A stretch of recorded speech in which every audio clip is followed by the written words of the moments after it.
Hemos visto en redacción la elaboración y confección de un párrafo.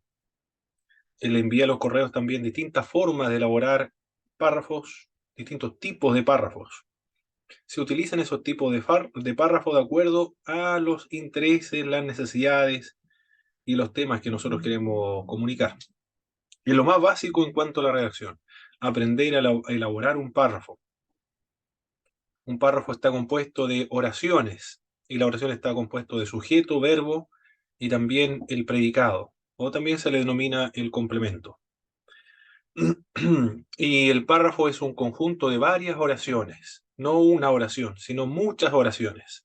Tiene una oración introductoria, un conjunto de oraciones subsidiarias y una oración de conclusión. Las oraciones no deben ser tan extensas. Si son extensas hay que cortarlas. Tampoco deben ser tan cortas. Si son cortas hay que alargarla un poco agregando nuevos detalles. Después estuvimos viendo cómo mejorar el estilo al momento de escribir. No emplear palabras fáciles, por ejemplo, y algunos verbos, palabras ociosas y algunas palabras que son repetitivas o que causan molestia o ruido a la persona que está leyendo, porque son frases hechas y frases ociosas. Luego, en la segunda parte, que al finalizar la redacción había que entregar un ensayo.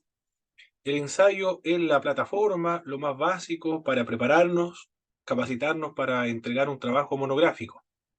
Y eso fue lo que estuvimos viendo la semana anterior, lo que es una investigación, lo que no es y lo que sí es una investigación. Hay que seguir un método. No es tan difícil, hay que simplemente seguir la pauta que nos entrega nuestro libro de texto para hacer la investigación. Es entretenido, no, eso es lo primero que estuvimos viendo. No es dificultoso, no es amargo el, el trabajo de la investigación, sino que es divertido. Bueno, hay que divertirse haciendo un trabajo de investigación. Y el tema que uno escoge tiene que obsesionarlo para que se divierta. Cuando se hace trabajo de investigación hay que disfrutar, como cuando se juega la pelota. En el caso de los hombres, las mujeres, las hermanas, no sé qué se pueden divertir. Bueno, yo disfruto jugando, a ver, saliendo a correr, en realidad, saliendo a correr, jugar a la pelota, y bueno, estaba más joven, ya no juego hace 10 años que no juego a la pelota. Pero no sé, las mujeres en qué se divierten. Algo que le disfrute. A mí en lo personal me disfruto salir a hacer senderismo, a recorrer senderos, a ir a los parques, me gusta mucho. La naturaleza, claro, bueno, a cualquiera. Bueno, el trabajo monográfico es como eso, es como distracción, recrearse, sentir gozo, disfrutar. Y para aquello tiene que estar obsesionado con un tema, tiene que quitarle el sueño, tiene que darle tiene que el tema estar dándole vuelta en la cabeza, decían los hermanos anteriormente. No recuerdo en qué parte decían, pero alguien dijo, el tema me está dando vuelta en la cabeza hace tiempo. Si hay un tema que le da vuelta en la cabeza, el que está obsesionado y que le quita el sueño, usted va a disfrutar realizar ese trabajo de investigación, una monografía. ¿Qué más estuvimos viendo? Eso es lo que vimos. Y ahora, cuando se trabaja una investigación, que un trabajo monográfico, hay que establecer una hipótesis. Con eso vamos a trabajar en la primera clase, la primera parte, hasta las 8:30. Lo que es una hipótesis, distintos tipos de hipótesis. Porque la investigación, la monografía, tiene la finalidad de comprobar si la hipótesis es correcta o la hipótesis es falsa. En- Esa es la finalidad de la monografía, comprobar si la hipótesis es correcta o falsa. Y se investiga con la finalidad de solucionar un problema, responder una pregunta. La hipótesis se parece a lo que es la tesis en el ensayo. Siempre cuando realizamos ensayo se debe realizar una tesis. Y al igual que el ensayo, La hipótesis es una oración gramatical completa. Vamos a ver inmediatamente qué es lo que son las hipótesis de trabajo.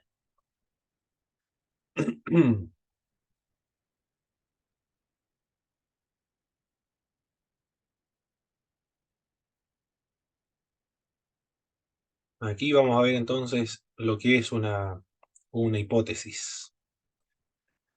Una hipótesis de trabajo.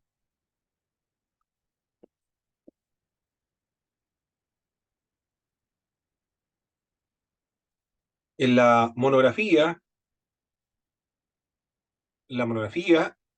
es una investigación que se realiza con la finalidad de solucionar un problema o adelantarnos por lo menos para solucionar ese problema. Se responde una pregunta, algo que nosotros no conocemos. Si nosotros ya tenemos la respuesta a esa pregunta que iniciamos para hacer el trabajo de monográfico, no estamos frente a una investigación monográfica, más bien estamos haciendo frente a una elaboración de un ensayo, porque ya sé la respuesta. La monografía se investiga de algo que uno no conoce, o no lo conoce muy bien, quiere conocerlo mejor. Eso es. Para ello se trabaja con herramientas, con instrumentos, con una metodología y un elemento, una parte, una técnica. Un elemento muy importante en la monografía es la elaboración de una hipótesis. La hipótesis va en la introducción y cuando concluye la monografía se debe responder, se debe evaluar esa hipótesis, se debe confirmar la hipótesis o se debe desechar esa hipótesis. Se trabajó con una hipótesis incorrecta. Y está bien. Si está incorrecta, el trabajo está bien hecho, porque se investigó precisamente para comprobar, confirmar, ampliar, corregir o desechar la hipótesis de trabajo. La hipótesis es un instrumento de trabajo nada más. Toda investigación o experimento comienza con una hipótesis. ¿Qué es lo que es una hipótesis? Es una idea inteligente de lo que podría ser la respuesta a la pregunta que motiva la investigación. Eso es una hipótesis de lo que podría ser la respuesta a la pregunta que se inició en la investigación. Como por ejemplo, en la investigación, su hipótesis de trabajo con respecto al tema del bautismo con el Espíritu Santo puede ser: el bautismo ocurre en el momento de la conversión. Esa es su hipótesis de trabajo. Y después cuando usted investiga, concluyó que esa hipótesis estaba errada. No ocurre en el momento de la conversión, sino que es posterior a la conversión.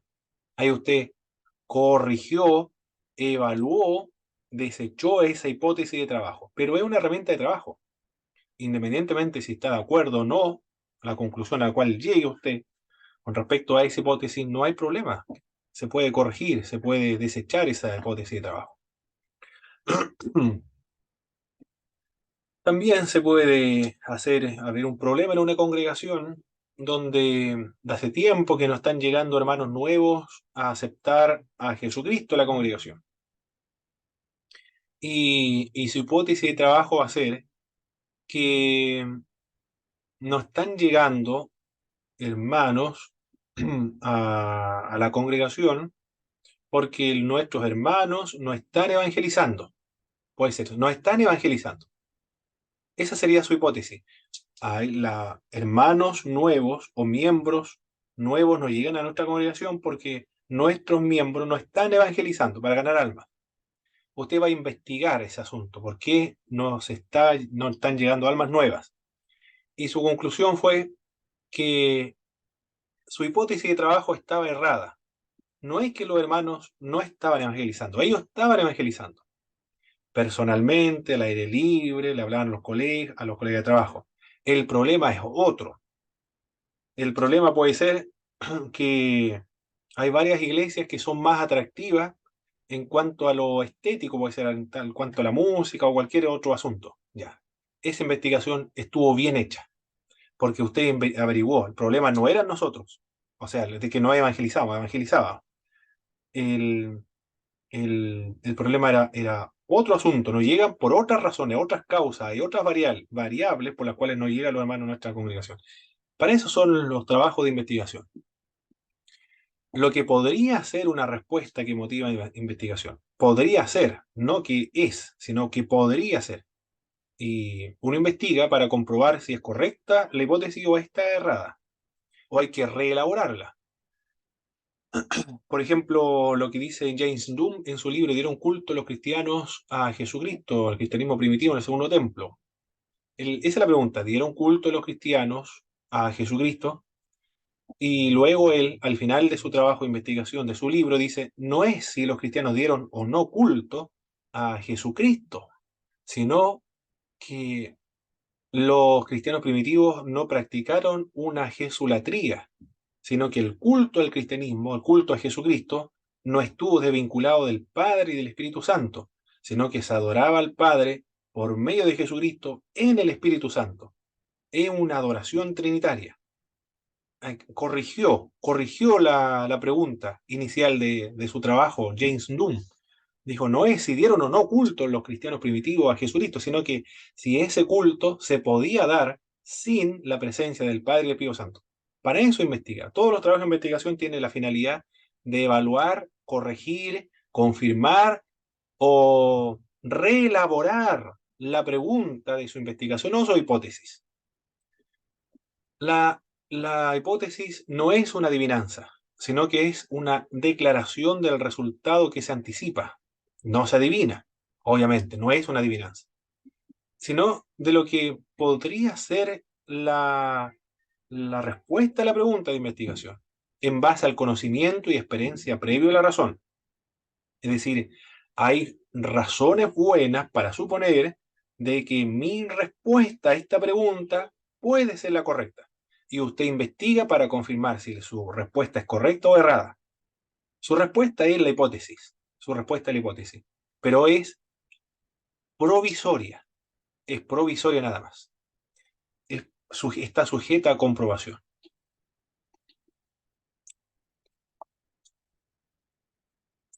Oh, no me está funcionando mi teclado. La hipótesis es una idea controladora también. Controla la investigación, encausa, guía, dirige la, la investigación. La hipótesis es una suposición nada más. Nadie puede condenarla a usted por decir, por ejemplo, a ver, ¿qué puede ser? Si tiene algún tema, mi pastora, por favor, que un problema, una interrogante que tenga usted para elaborar su trabajo monográfico, cualquiera.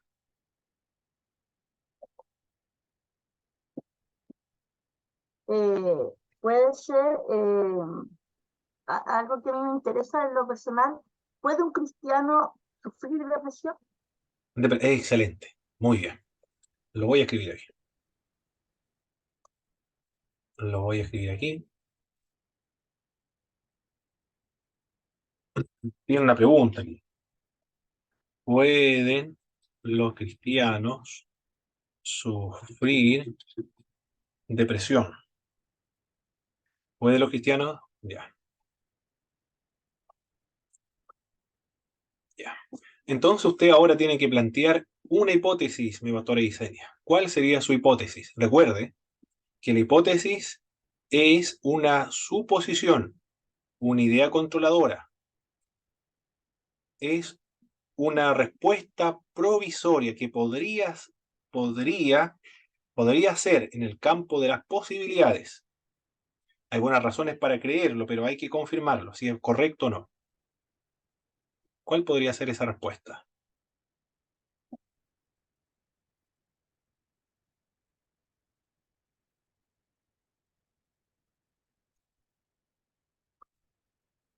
Yo puedo presentar una respuesta. Es imposible que los cristianos sufran depresión. ¿Qué es lo que es eso? Es una hipótesis. Es imposible que los cristianos sufran depresión. A mí nadie me puede condenar por eso, por lo que estoy diciendo, porque es mi hipótesis. No es lo que yo concluí, sino es la respuesta con la que yo comienzo mi investigación. Voy a investigar si mi hipótesis, esta declaración, es imposible que los cristianos sufran depresión, es correcta o equivocada. No sé si usted tiene otra hipótesis, mi pastor Isania. Esta puede ser una hipótesis. Vamos a formar. Todo trabajo tiene una sola hipótesis, pero aquí podemos buscar varias. Se trabaja con una sola. Es imposible que los cristianos sufran depresión.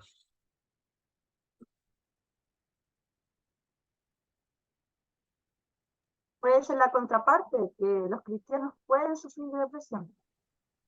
Los cristianos pueden sufrir depresión. Muy bien. Esa es una hipótesis de trabajo. ¿Pueden los cristianos sufrir depresión? Personajes bíblicos sufrieron, ahí estamos delimitando, ¿eh? De acuerdo a cómo nosotros elaboremos la hipótesis, estaremos delimitando también nuestro trabajo de investigación.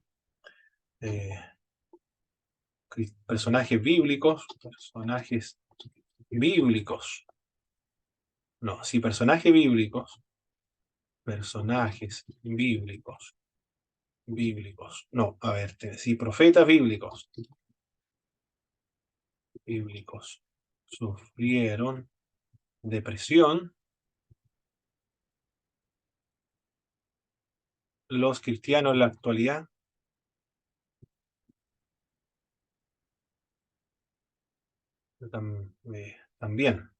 también, y ahí sigo escribiendo, también pueden ser sujetos de esta enfermedad. Ahí tenemos tres hipótesis y nosotros debemos coger una de las tres y con esa trabajamos. De acuerdo a cómo se plantea, nosotros vamos a trabajar sobre esa hipótesis. Si yo presento, si los profetas bíblicos, entonces yo voy a delimitarme a investigar profetas bíblicos que sufrieron depresión. Voy a investigar aquello, cuáles fueron las causas que llevaron a cabo la depresión de los profetas. Si son causas que están relacionadas con el pecado o porque es una enfermedad natural del ser humano, emocional del ser humano. Ahí en ese trabajo de investigación, tengo que definir. Bueno, eso es ya la investigación, pero adelantémonos un poco. Esa fue mi hipótesis. Para yo confirmar mi hipótesis, primero tengo que definir. ¿Definir qué cosa? Definir primero lo que son los cristianos. Definir el cristianismo. Y no sé cómo hacerlo. A ver aquí. Voy a definir lo que es un cristiano. Tiene un nombre técnico, esto se le llama, aunque no lo vamos a trabajar, pero tiene una parte de, el, ¿cómo se llama? Se me olvidó el nombre. Aquí tengo el marco teórico, marco conceptual. Esto debería ser el marco conceptual. Definir lo que es cristiano.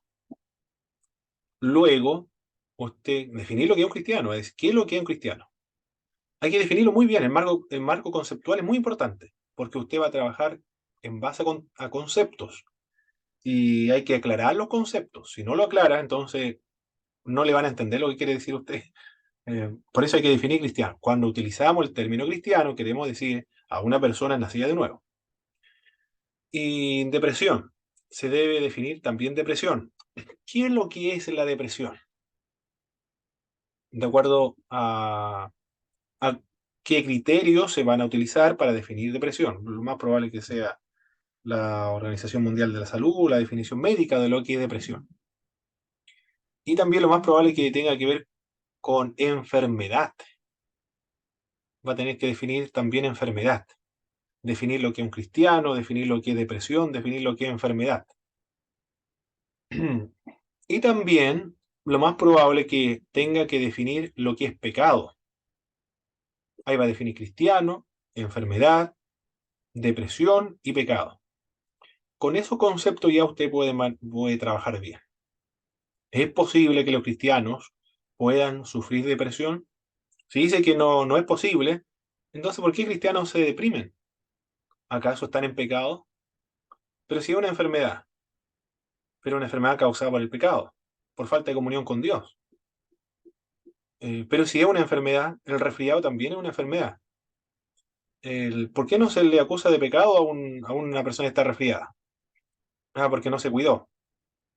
Por eso, el hecho de que no cuidó el templo del Espíritu Santo, por eso se resfrió. Pero eso puede ser puede ser también tema eh, que son, ¿cómo se llama esto? Cuando son naturales o propios de la persona, patógenos, no me acuerdo cómo, con el término que es el genético genético, o malformación. patológico, genético. El, una persona se enferma de lo que ocurre cuando llega la primavera, que son las alergias. Él no tiene la culpa, no es responsable de eso, porque es genético y está enfermo. ¿Es pecador porque está enfermo? Ah, por eso hay que definir pecado, y hay que definir enfermedad, y hay que definir depresión, y hay que definir cristiano también, para llegar a una conclusión. Y hay que citar todas las fuentes también que se requieren. Perfecto. Buen tema, mi doctora. Me gustó ese tema. Buen tema para trabajar. Perfecto. Esa sería la hipótesis entonces. Una suposición que se admite provisionalmente para sacar de ella consecuencias.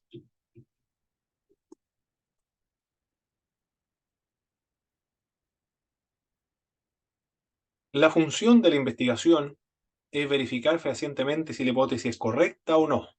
Esa es la función de la investigación. Es una declaración de una o dos oraciones gramaticales que revelan su meta, la idea principal de su investigación, que intentas escribir, comprobar o analizar. Eso es una hipótesis. El objetivo de hacer una investigación no es mostrar a los demás que siempre tenemos razón de nuestras ideas preconcebidas, porque una hipótesis es una presunción, una posibilidad, es lo que yo creo provisionalmente, lo que posiblemente puede ser, pero no estoy seguro, por eso es que investigo. Es una idea preconcebida entonces, pero yo voy a investigar ahora.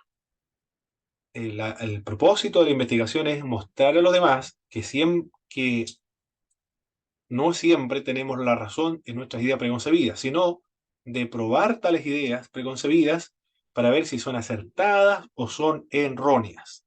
Para eso es la investigación, para confirmar si yo tengo razón o estoy profundamente equivocado. Eso es. En el trabajo de investigación que llevé a cabo mm, tenía la firme convicción antiguamente del bautismo de fuego que lo veía yo anteriormente como celo ferviente producido por la unción, es decir, el fervor espiritual, así lo entendía. Pero cuando realicé la investigación acerca del bautismo de fuego, la conclusión fue otra. Y, y no tuve, en la investigación que realicé, no tuve argumentos para sostener mi idea preconcebida que yo tenía. Para eso la investigación, para que cuando usted lleva a cabo un trabajo, una investigación, incluso pueda modificar sus creencias, modificar sus ideas preconcebidas, porque para eso investiga, para saber, porque antes no sabía. Si ya sabe, no hay por qué investigar si ya tiene la respuesta. Pero si duda, si no está segura, entonces ahora sí puede trabajar. Muy bien, y es legítimo trabajar en un tema que uno desconoce. ¿Qué es la hipótesis? Vamos trabajando con la hipótesis. La hipótesis procura responder qué es lo que se quiere probar, describir o analizar con este trabajo de investigación. ¿Qué es lo que yo quiero comprobar? Quiero comprobar con este trabajo que los dones espirituales están vigentes. Bueno, yo dije eso, están vigentes. Voy a investigar cuáles son mis argumentos para indicar si están vigentes o no. Voy a emplear argumentos bíblicos, voy a emplear argumentos históricos, voy a emplear argumentos, ¿qué más? De la experiencia. Voy a emplear, bueno, con esos tres yo creo que serían suficientes, porque el bíblico, histórico, y bíblico, histórico, teológicos. Bíblicos, históricos, teológicos y la experiencia. Cuatro argumentos voy a emplear, cuatro áreas de investigación que voy a emplear para confirmar si los dones están vigentes o no están vigentes. Y ahí voy a tener que definir ahí. El marco conceptual se llama esto, mi doctor. No sé si usted tiene este trabajo del bautismo en agua. Parece que, parece que mi esposo lo tiene en el mundo, Pablo. Ya. En este bautismo en agua hay usted lo puede utilizar como referencia. Aquí dice las teorías, tres teorías acerca del bautismo en agua. Bautismo como medio de gracia. Eso en realidad es el marco teórico, tiene un nombre. Yo no le quise poner marco teórico porque escribí para los hermanos de la iglesia, no escribí para seminaristas. Mi Pero hermano Pablo, ¿usted podría repetir los argumentos bíblicos, teológicos, de experiencia y cuál otra?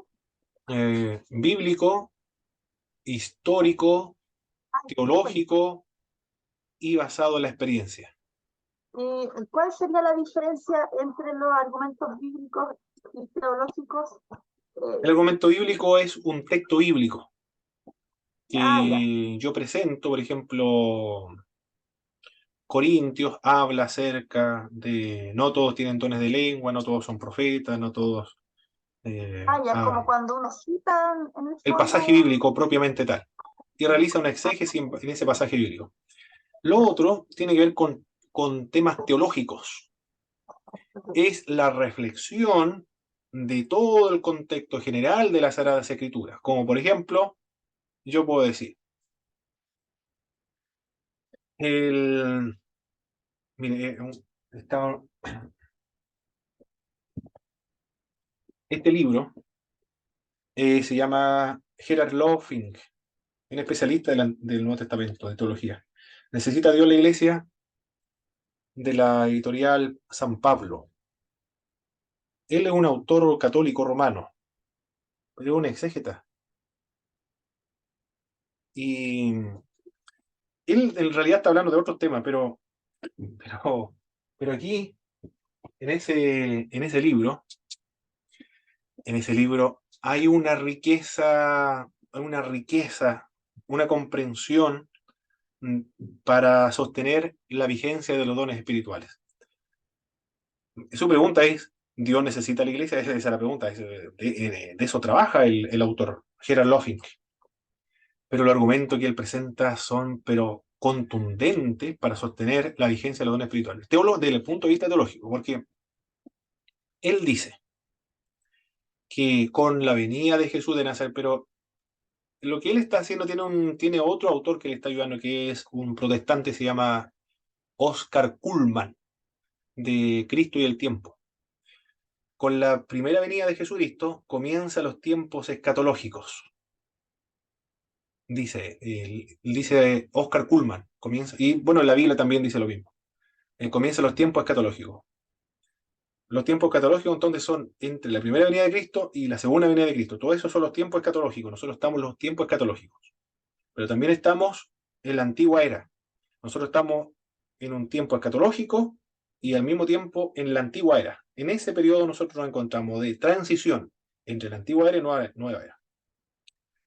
En este tiempo escatológico ya se ha inaugurado el reino de Dios. En el reino de Dios, los muertos resucitarán. No habrá enfermedad. Se predicará el evangelio a los pobres, los ciegos, los paralíticos, todo eso se sanarán. Morará el lobo con el cordero, el leopardo con el cabrito se acostará. Habrá grandes banquetes de tal manera que todo sobra. Eso es lo que ocurre en los tiempos catalógicos y en el reino de Dios. Por eso que cuando Cristo sanó a los enfermos, está indicando que el reino de Dios llegó. Cuando expulsaba demonios, está indicando que el gobierno del diablo fue neutralizado. Cuando levantaba, resucitaba a los muertos, indicó que el reino de Dios ya ha llegado porque los muertos han resucitado. La era del Espíritu, cayó el Espíritu de Dios sobre Jesucristo en forma de paloma, indica que el reino de Dios ya ha llegado. En Marco dice que las fieras servían a Jesucristo. Está indicando que el texto que hablaba Isaías, el lobo, el becerro, la bestia doméstica andarán juntos, ya se cumplió la persona de Cristo. Él establece el reino escatológico, el reino de Dios. Y en los reinos escatológicos habrá grandes banquetes, de manera que va a sobrar.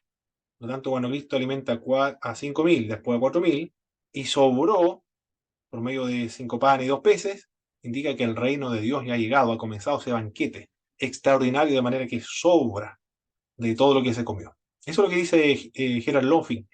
En todo el libro trata de esos temas, pero son varias páginas. Y siempre está hablando de lo mismo. O por lo menos yo puse atención en esa parte que me ayudó. Y es un argumento teológico, principalmente escatológico. Es contexto bíblico, reflexionando sobre los pasajes bíblicos, por supuesto. Pero es teológico porque está hablando acerca del tiempo escatológico. Nosotros estamos en la transición de la antigua y la nueva era, el reino de Dios. Si los enfermos se sanan es porque el reino de Dios ha llegado, si no se sana es porque estamos en el periodo de la transición todavía, donde todavía reina la muerte y la enfermedad. A eso se refiere argumentos teológicos. Reflexiones acerca de las Sagradas Escrituras. ¿Qué más es la hipótesis? Procura responder qué quiere probar este tema específico. Quiero probar con este tema que los dones espirituales están vigentes. Ahí tengo otra hipótesis. La primera, ¿qué es lo que se quiere probar, describir o analizar este trabajo? Quiero describir si los dones están o no vigentes. Quiero probar que los dones espirituales están vigentes. Eso es lo que quiero. Si usted lo plantea así, quiero probar con este trabajo de investigación que los dones espirituales están vigentes. Después voy a investigar para estar si estoy de acuerdo o no. Alguien podría investigar y que un cesacionista. Y el cesacionista dirá, los dones espirituales están vigentes. Y en base a su investigación, él concluyó que los dones espirituales no están vigentes. Y el continuista va a investigar lo mismo. El continuista dirá, los dones espirituales están vigentes. Y después cuando concluyó, efectivamente, mi trabajo de investigación confirmó mi hipótesis, los dones espirituales están vigentes. Usted puede preguntar, ¿pero por qué? Ambos plantearon la misma hipótesis. Ambos tenían el mismo problema. Uno era continuista y el otro era cesacionista. Y llevaron a cabo el trabajo de investigación y llegaron a conclusiones diferentes. ¿Cómo es posible eso? Es posible. Es posible. Porque la metodología que utilizaron fue diferente. Los documentos que utilizaron fue diferente. La diferencia está en la metodología que usaron. Ahí está. Eso fue el problema. No se debe sorprender cuando hay disparidad de conclusiones. La hipótesis es una conjetura sujeta a comprobación. Una conjetura nada más. Eso es todo. Sujeta a comprobación. Es una suposición que se proyecta en el campo de las posibilidades, pero con buenas razones para presumir que pueden ser probables. Hay buenas razones que pueden ser probables. Lo suyo era el tema de si es posible que los cristianos sufran depresión. Es probable que los cristianos tengan depresión. Y ahí usted lo puede justificar, de hecho, porque muchos hermanos de nuestras congregaciones actualmente han pasado por este periodo de depresión. Y, y son enfermedades que se deben tratar, como todas las enfermedades. Y no se le debe condenar a los creyentes por ser pecadores, del mismo modo, cuando estamos resfriados, tenemos alguna alergia, o porque temas genéticos. Es así, de la apendicitis. Me operaron de apendicitis y yo pregunté, ¿cuál es la razón por qué me dio apendicitis? No hay ninguna razón, simplemente da nada más. porque uno coma harto, si no da nada. Así es el tema. No es pecado el enfermarse. Bueno, algunos sí, por supuesto, vicios, por ejemplo, si tomo mucho cigarro, me emborracho, obviamente si me muero porque se me revienta la hiel, obviamente ahí fue por causa del pecado. Pero no todos están relacionados con el pecado. ¿Qué más es una hipótesis? Una declaración del resultado que se anticipa, basada en el conocimiento previo. Los cristianos, los cristianos no pueden sufrir depresión, porque, mire, mi hipótesis, los cristianos no pueden sufrir depresión, porque la depresión es causada por un espíritu llamado depresión. Y el cristiano no puede ser posesionado por un espíritu, porque es templo del Espíritu Santo de Dios. Ya, esa fue mi hipótesis. Como usted plantee la hipótesis, usted va a llevar a cabo su trabajo, porque ahora yo dije, la depresión es un espíritu y se llama depresión. Ya voy a tener que investigar si existe ese espíritu de depresión o algo que se me ocurrió a mí. Entonces lo va a investigar. Y ahí después va a concluir usted, esto es absolutamente mi hipótesis, este trabajo de investigación. Y la conclusión, anota usted, de acuerdo a mi investigación, a la fuente utilizada, a los textos bíblicos analizados, a las entrevistas llevadas a cabo por personas de experiencia o a teólogos también, exegetas bíblicos, he desechado mi hipótesis de trabajo. Se ha concluido en este trabajo que la depresión no es un espíritu, no es una posesión demoníaca, sino que es una enfermedad. Puede concluir eso. Pero es una hipótesis, es posible una hipótesis de esa naturaleza, que sea un espíritu. Después usted lo investiga para ver si es correcta o no. Adelante, no, mi pastora. Y ¿Cuál tiene el hermano, micrófono? No. Sí. yo creo que, bueno, a lo mejor me voy a salir un poquito de lo que usted me está diciendo, pero va muy de la mano hoy día la importancia de que existan cristianos eh, apegados a la palabra, que también en respuesta a través de diferentes investigaciones a temas que normalmente no se tocan en las congregaciones y dudas que tienen muchos hermanos y que no se tocan en predicaciones del día domingo, porque, obviamente porque no alcanza el tiempo, en fin, tantas cosas, Mm. porque la hermandad también es diversa, uno no puede tocar ciertos puntos tan específicos así en el general de un día domingo, pero Correcto. qué importante es que hayan hermanos y hermanas también que se dispongan las manos del Señor para esto. A mí una vez me hicieron, no sé si se lo compartí alguna vez, pero yo antes de llegar de conocer, de tener una experiencia verdadera con el Señor, el año 2006, que fue mi último año en cuarto medio, yo me iba a suicidar. De allí me sacó el Señor. Oh, Y Dios mío. antes de eso, un tiempo antes, bueno, por todo lo de mi enfermedad, entonces hubo una vez una persona dentro de la iglesia que me dijo, como, no sé si como premio consuelo me lo habrá dicho, pero me lo dijo, eh, como que yo estaba enferma por el pecado de mis padres y seguramente por alguna cosa que Dios sabía que yo iba a hacer. Entonces yo era tan mala que en el fondo merecía de alguna manera estar así. Y yo era una adolescente y eso me mató y me llevó directamente a el año 2006. Bueno, y eso obviamente entendiendo también que hay una lucha espiritual y hoy día uno lo entiende así, pero directamente a pensamientos suicidas y a odiar a Dios, porque yo en algún momento odié a Dios, yo lo digo con vergüenza hoy día, pero así fue, porque como un Dios tan, que se decía ser tan bueno me iba a castigar a mí de esa manera por algo que yo no hice. Wow. O si hice algo tan malo o iba a hacer algo tan malo como lo dio a entender esta persona.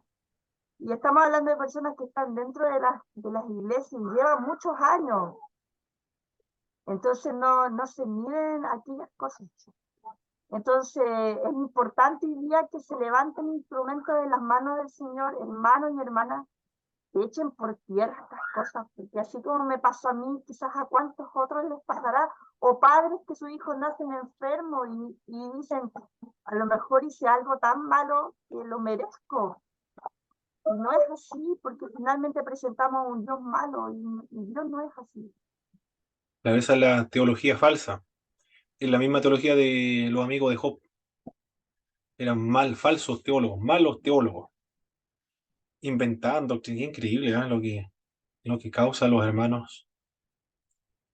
Él estaba hablando del pecado de los padres, de la teología de las maldiciones generacionales, le aplicaron ahí. Y de un pecado que usted iba a hacer en el futuro. ¿Y de dónde habrán sacado tantas falsedades, Dios mío, Señor? Imagínese, mi hermano Pablo, que si Dios no me rescata, yo ya estoy en el infierno. Entonces, Ah, qué peso también y qué responsabilidad cuando nosotros llegamos y decimos algo. Claro, porque la persona pues se lava las manos nomás, pues, pero de alguna manera esas palabras fueron como verdaderas flechas al corazón de un adolescente que tenía 11, 12, 13 años y que no conocía todavía así. claro, increíble, ¿eh? Increíble. Bueno, gracias, Señor, que con los nuevos pastores que se están capacitando, preparando en Biblia, van a tener mejor instrucción las iglesias para evitar todas estas falsedades y inventos de pecado y sembrar más culpabilidad ya a una persona que está agobiada con estos inventos de pecado inexistente, más lo agobia, más lo pisotea, lo destruye. Muy bien. Una hipótesis entonces es una declaración del resultado que se anticipa, pero basado en el conocimiento previo de lo que yo intuyo que puede ser verdad, pero es una hipótesis nada más.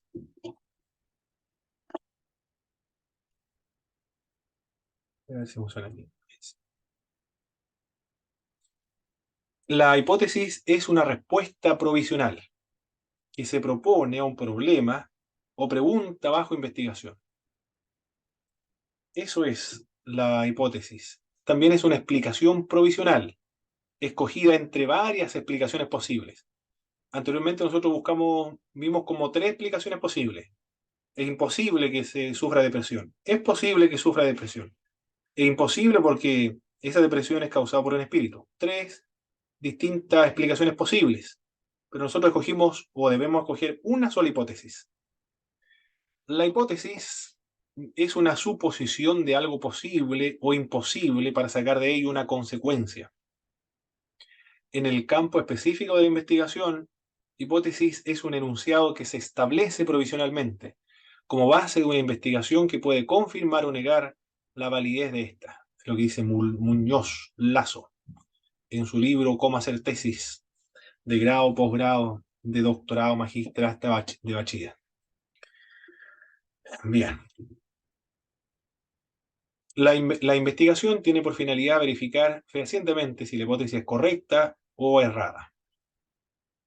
Sigamos viendo con la hipótesis. Vamos a soñar con lo que es una hipótesis de trabajo, tantas presentaciones de hipótesis.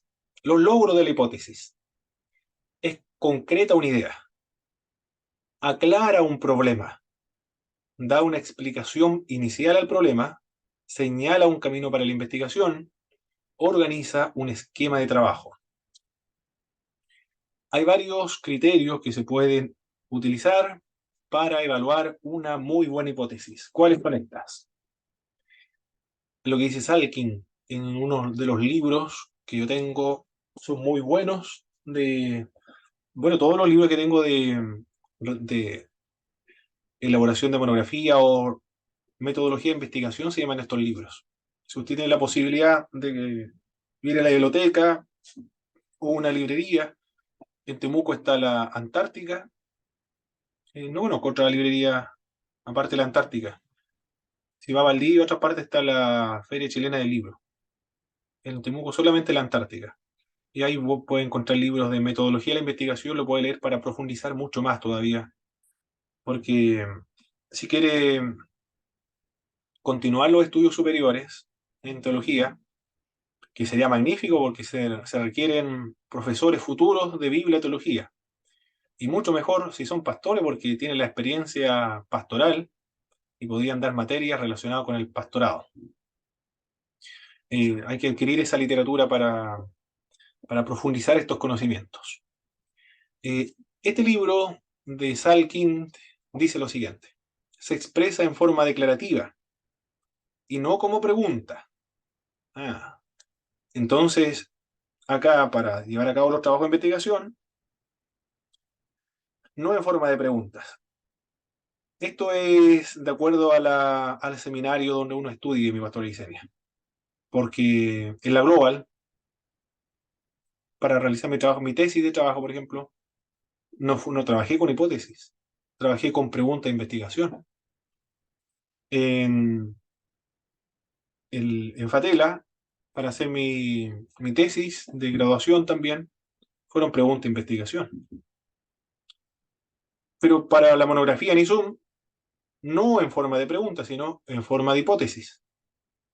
Por eso depende de la institución donde uno se encuentre. Donde uno estudie, tiene que someterse en la institución donde uno estudia. Porque finalmente ellos son los que aprueban y los que gradúan. Para esta autora, no es una pregunta, sino que es una forma declarativa. Y así lo vamos a trabajar acá en la monografía. Pero debe también considerar que en otras instituciones se trabaja con preguntas de investigación. Las buenas hipótesis son más efectivas cuando se expresan como una afirmación clara y categórica. No como pregunta, sino en forma clara y categórica. No es posible que los cristianos sufran depresión. Excelente hipótesis de trabajo. Muy buena, más reducida, mucho mejor todavía. Es una monografía. Plantea también la hipótesis una relación esperada entre variables. Bueno, después vamos a ver lo que son las variables. El cristiano eventualmente caerá o sufrirá depresión por no tener o por descuidar su comunión con Dios. Ahí hay una variable. Por descuidar su comunión con Dios. Ahí estoy empleando variables. Refleja la teoría o los estudios publicados en los que se basan.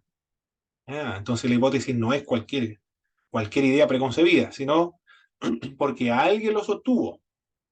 Los dones espirituales no están vigentes. ¿Por qué lo presento así? Porque alguien lo sostuvo. Voy a investigar si es verdad o no. Debe ser breve y concisa. Mucho mejor. Cuando es breve y concisa, mucho mejor. Se puede probar. Es decir, cuando yo establezco una hipótesis, los dones espirituales no están vigentes. Voy a investigar si es correcto. Lo puedo probar por medio del estudio de la Biblia, histórico, exegético también, teológico. Puedo comprobar que está errada mi hipótesis. Pero una hipótesis se puede probar. Si no se puede probar, no es hipótesis. Esos son los criterios de evaluación de una buena hipótesis, de acuerdo a lo que señala esta autora, que es una metodología de investigación del área de la ciencia de la psicología. Hay varios tipos de hipótesis de investigación. Aquí nosotros vamos a ver los distintos tipos de hipótesis nada más. Pero ya sabemos qué es lo que es una hipótesis, mi doctora Yesenia, porque ya lo trabajamos. Es una respuesta provisional, dentro del campo de las posibilidades. Su trabajo era más cerca de la depresión. Es posible que los cristianos sufran depresión porque la depresión es una enfermedad y los cristianos no están libres de la enfermedad. Es imposible que el cristiano sufra la depresión porque es un espíritu del diablo y el cristiano no puede estar poseído por ese espíritu del diablo. Y me volví un poco neopentecostal con el espíritu el espíritu de depresión. En una oportunidad recuerdo, un pastor contó de, que había que conocer los nombres de los demonios para expulsarlos. Y el demonio no salía, porque no le conocía el nombre. Dime tu nombre, demonio. El demonio no se daba vuelta para acá, se daba vuelta para acá, temblaba, escupía, vomitaba. Demonio, dime tu nombre. El demonio no, seguía pataleando. Y después la conclusión del exorcista dijo, espíritu de show, sal fuera. Ese fue el nombre que pensó que era el demonio. Bueno, los neopentecostales son así. El, hay varios tipos de investigación o tipos de hipótesis. Descriptiva, correlacional, la que establecen relaciones de causalidad y nulas. Vamos a ver cada una de ellas. Quizá ni siquiera empleemos alguna de estas, pero lo vamos a conocer para cultura general.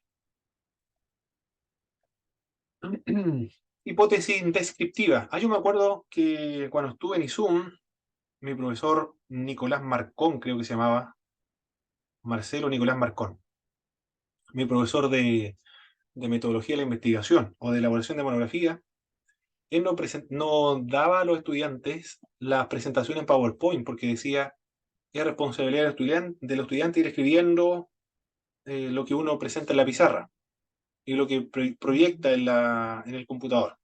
Y también porque ISUM prohibía a los profesores que se compartieran las presentaciones en PowerPoint. Y después yo tuve un problema porque quería hacer me acuerdo, me quedó en la mente, cuáles eran las hipótesis que él había presentado, pero se me olvidó y no sabía dónde encontrarlas. Y no me lo envió, le pedí después al correo electrónico, no me lo envió, me envió libros para que lo investigara. Bueno, igual me ayudó porque los libros están estos mismos tipos de hipótesis. Estas son las hipótesis, muy importantes, tenerle en cuenta cuáles son formas, tipos de hipótesis. La hipótesis descriptiva busca especificar las propiedades importantes de personas, grupos, comunidades o cualquier otro fenómeno que sea sometido a análisis. Las hipótesis descriptivas miden o evalúan diversos aspectos, dimensiones o componentes del fenómeno a investigar. Es una respuesta anticipada para ser evaluada. Esta hipótesis descriptiva tiene que ver con sociológico, antropológico, lo más probable, a la antropología, la sociología, eh, o, o los trabajadores sociales también podrían trabajar con este tipo de hipótesis. Ejemplo de esta hipótesis. La ansiedad de los jóvenes alcohólicos de Valdivia será elevada. Será elevada, dice acá. Un fenómeno social. Está describiendo. Después la investigación va a comprobar si es así o no, o es falsa. La motivación extrínseca de los obreros de las plantas de las zonas industriales de Osorno disminuirá. Se va a investigar para ver si es así o no. Durante este año, los presupuestos de publicidad se incrementarán entre 50 y 60%. El número de tratamientos psicoterapéuticos va a aumentar en las urbes sudamericanas con más de 3 millones de habitantes. Las misiones transculturales aumentarán en el siglo XXI desde Latinoamérica. Todas estas son hipótesis descriptivas, porque busca especificar propiedades importantes de personas, grupos, comunidades o cualquier otro fenómeno que sea sometido a análisis. Acá, los jóvenes, en la primera hipótesis, y el punto B ya no es a ver qué es lo que esto es un fenómeno, es la motivación ahora, la motivación extrínseca de los trabajadores, eso es lo que se va a evaluar acá ahora. También, ¿qué más? El presupuesto se evalúa, va a aumentar, o el número de tratamientos psicoterapéuticos se va a analizar ahora, o las misiones transculturales. Todo eso se analiza en esta hipótesis descriptiva, o en este trabajo de investigación. ¿Qué es lo que son las variables? Acá se habla acerca de variables. Miden o evalúan diversos aspectos, dimensiones, componentes del fenómeno a investigar. Es una respuesta anticipada para ser evaluada. Una variable es una propiedad que puede variar y cuya variación es susceptible de medirse. Por ejemplo, el género es una variable. El género puede ser masculino o puede ser femenino. La motivación extrínseca hacia el trabajo también es una variable. El atractivo físico es una variable. El aprendizaje de conceptos también es una variable. El conocimiento de historia de la Revolución Mexicana, otra variable. La religión es una variable. La agresividad verbal es una variable. Puedo hacer una hipótesis, por ejemplo, entre variables, o haciendo una correlación entre las variables, empleando géneros. La agresividad verbal, no, la agresividad física es superior en los hombres que en las mujeres. La agresividad verbal. Ahí estoy empleando un género, es decir, masculino y femenino. Y una variable que es la agresión física. O la agresión verbal puede ser también. La personalidad autoritaria y la exposición de una campaña de propaganda política son variables. La variable se aplica a un grupo de personas o objetos, los cuales pueden adquirir diversos valores respecto a la variable. Por ejemplo, los pentecostales, ahí presento al grupo de personas, los pentecostales poseen mayor poder persuasivo que los protestantes carismáticos. Son otros grupos. La variable hay mayor poder persuasivo. Bien, sigamos viendo otro tipo de hipótesis. Hipótesis correlacionales. Especifican, que la hora no quiero pasarme el tiempo, estamos bien. Hipótesis correlacionales. La hipótesis correlacionales especifica la relación entre dos o más variables. Corresponden a los estudios correlacionales y pueden establecer la asociación entre dos variables. Por ejemplo, la inteligencia está relacionada con la memoria. ¿Cuáles son las variables? Hay la inteligencia y la memoria. Ejemplo de más hipótesis correlacionales. A mayor autoestima, menor temor de logro. Otra hipótesis correlacional. Mientras más se predique sobre misiones, aumentará las ofrendas misioneras. Vamos a ver si es así o no. Lo más probable es que sí, sea así. A mayor variedad en el trabajo, mayor motivación intrínseca hacia el trabajo. A mayor variedad del trabajo. Ahí se va a investigar si es así o no. Quizá las variables sean otras. La asistencia a la escuela dominical aumentará a medida que aumente la calidad de enseñanza. También se va a ver si esa variable está relacionada con eso o no. Porque quizás no tenga nada que ver con eso, pero puede ser porque la sala es muy fría y en invierno los hermanos se congelan. Es una variable del frío. Puede ser también que es muy húmedo, o qué más puede ser, la iluminación no es adecuada, o no hay sala de clases para niños, jóvenes y adultos que impida que se escuche el ruido. Puede ser esa la variable, por eso que no aumenta. Puede ser el testimonio también de los que hacen clases, y no tenga nada que ver ni con la humedad, ni con la luz, ni con la calidad de la educación, ni nada de otro tema, sino tiene que ver con el testimonio. Pues todas esas son variables. La humedad, la iluminación, el ruido, el frío, el calor, el testimonio, la calidad de la enseñanza, todos son variables que modifican la asistencia a la escuela dominical. ¿Cuál es la razón por la cual no asisten a la escuela dominical? Otra variable, temas culturales, porque nunca hemos ido a la escuela dominical. Puede ser eso. O porque no le consideran importante también. Es muchas variables que se deben considerar por qué no se asiste a la escuela dominical. O porque no se le, ¿qué más? No se le presiona, no se le presiona mucho. Por eso no asisten a la escuela dominical. Son muchas variables. Hipótesis que establecen relaciones de causalidad. No solo afirma la relación entre dos o más variables. Anteriormente, la correlacional hablaba acerca de la relación entre una o dos más variables. Acá establece relaciones de causalidad. No solo afirma la relación entre dos más variables, cómo se dan y cómo se dan distintas relaciones, sino que además propone un sentido de entendimiento de ellas. En esta hipótesis se establecen relaciones de causa y efecto. Por ejemplo, la desintegración familiar de los padres provoca baja autoestima a los hijos. Aquí hay una consecuencia, por eso que es de causalidad. La baja autoestima de los niños es consecuencia de la desintegración familiar.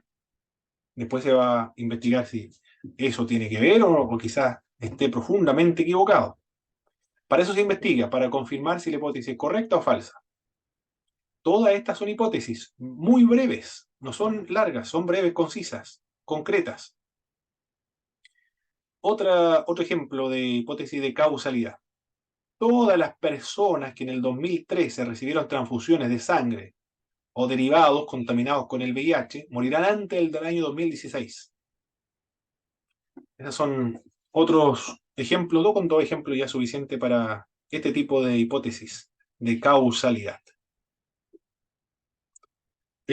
A ver, aquí nosotros podemos, con respecto a su monografía, no sé si la va a llevar a cabo, concretar o no, pero aquí podemos emplear una hipótesis en base a su tema, Pastora Yesenia. Puede ser eh, la... ¿Siguiendo esto? Mm. Al descuido en las disciplinas espirituales, hay más concreto porque tiene que ver con las disciplinas espirituales, al descuido de las disciplinas espirituales, mm, se, al descuido en las disciplinas espirituales en los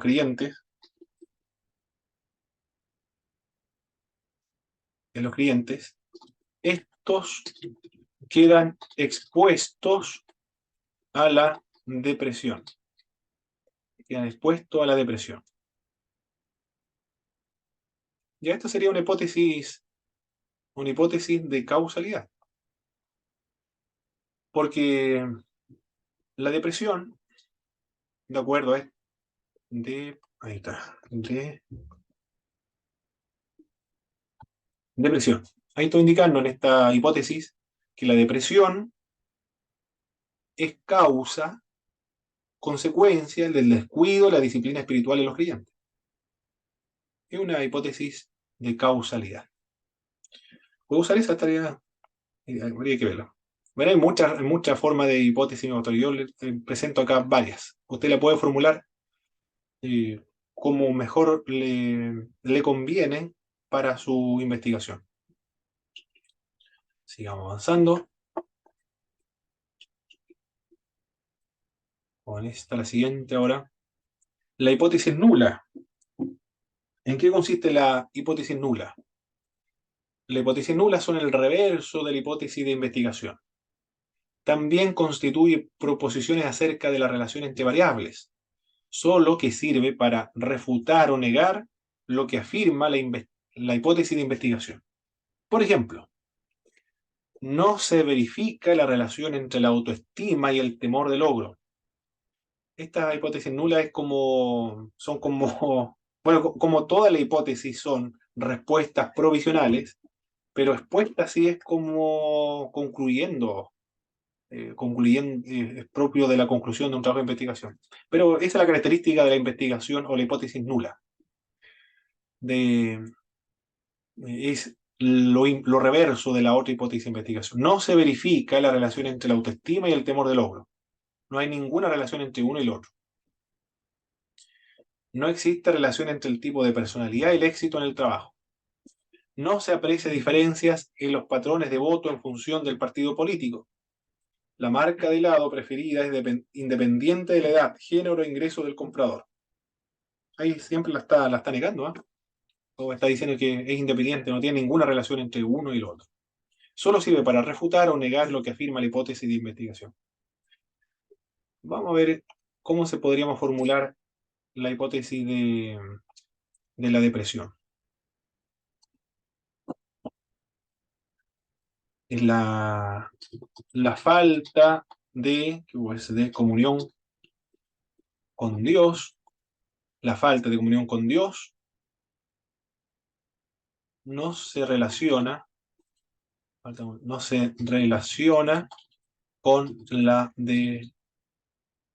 con la depresión en los creyentes. Se está afinando la hipótesis. Hay varias formas de emplear la hipótesis. Esta sería una hipótesis nula. La falta de comunión con Dios no se relaciona con la depresión en los creyentes. Ahí sería una hipótesis nula. No tiene nada que ver entre lo uno y lo otro. Ya, ahí está entonces. Esa sería una hipótesis nula de la depresión de los creyentes. No tiene ninguna relación entre lo uno y lo otro. ¿Qué más? Dice Salkin, con respecto a la hipótesis nula, este tipo de hipótesis representa la ausencia de una relación entre las variables que se estudia. ¿Cuál es la variable? La comunión con Dios es una variable. No se relaciona con la depresión. Eso es una hipótesis nula.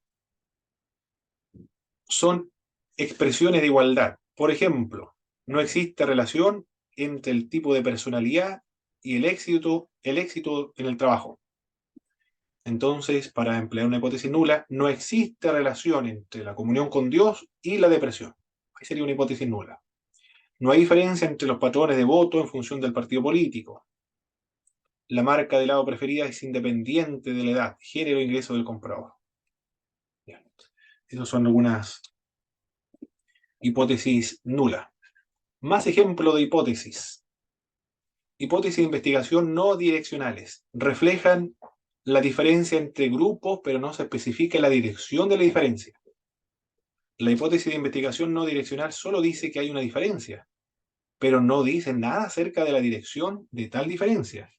Es una hipótesis de investigación porque se postula una diferencia, pero no se especifica en qué consiste, cuál es la naturaleza de esa diferencia. Por ejemplo, la calidad promedio de los alumnos de tercero de secundaria es diferente a la de los alumnos de tercer año de bachillerato en la prueba de memoria ABC. ¿Cómo podría ser una hipótesis no direccional con respecto a la depresión? ¿Cómo podría ser?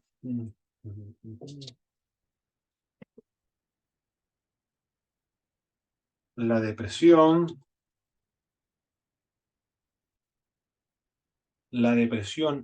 en los creyentes varones es diferente que en las mujeres. Bueno, ahí establecí una variable que es hombre y mujer y de género. La depresión en los creyentes varones es diferente que en las mujeres. Bueno, de acuerdo a cómo planteé la hipótesis, del mismo modo como ocurre con un sermón y como ocurre con el ensayo, como usted lo plantee, le va a dirigir su trabajo de investigación. Porque aquí ahora ya tiene que investigar a varones y mujeres. En la otra tenía que investigar si había relación entre la comunión con Dios y la depresión. Si había o no había o no relación entre lo uno y lo otro. De acuerdo a cómo lo formule, usted va a investigar. Por eso tiene que tener una idea de qué va a hacer, cómo va a investigar para establecer su hipótesis. ¿Qué más? Sigamos a la siguiente. La otra es la hipótesis de investigación direccional. Refleja una diferencia entre grupos y especifica dirección de la diferencia. Esta hipótesis es direccional, pues se especifica el sentido de la diferencia entre dos grupos. Se postula que una calificación promedio es mayor que la otra. Por ejemplo, la calificación promedio de los alumnos de tercer año de bachillerato es mayor que la de los alumnos de tercero de secundaria en la prueba de memoria A, B y C. No dice solamente hay una diferencia, sino que está diciendo cuál es esa diferencia, que es mayor. Bien, hemos visto distintos tipos de hipótesis. En la segunda sección vamos a ver en la investigación, con estas presentaciones recuerden que lo envío a los correos electrónicos, pero en la segunda parte vamos a ver los tipos de acercamientos que vamos a emplear para nuestro trabajo de investigación. Cómo vamos a acercarnos, cómo vamos a abordar nuestra investigación, cómo lo vamos a estructurar o lo vamos a ordenar. Y también vamos a ver cuáles son los elementos que debe estar incluido en la introducción de una monografía. Ya estamos, ya estamos abordando, estamos en marcha con un trabajo monográfico. Ya trabajamos lo que es una hipótesis, después los elementos principales que están en la introducción y después ya nos vamos propiamente a la investigación, la elaboración de fichas bibliográficas. Vamos a descansar entonces algunos momentos. Retornamos un cuarto para las 9. Cuarto para las 9 y así terminamos antes, con la ayuda del Señor. Y apagamos las cámaras nada más, mi pastora, y, sí, y el micrófono también. Voy a apagar detener la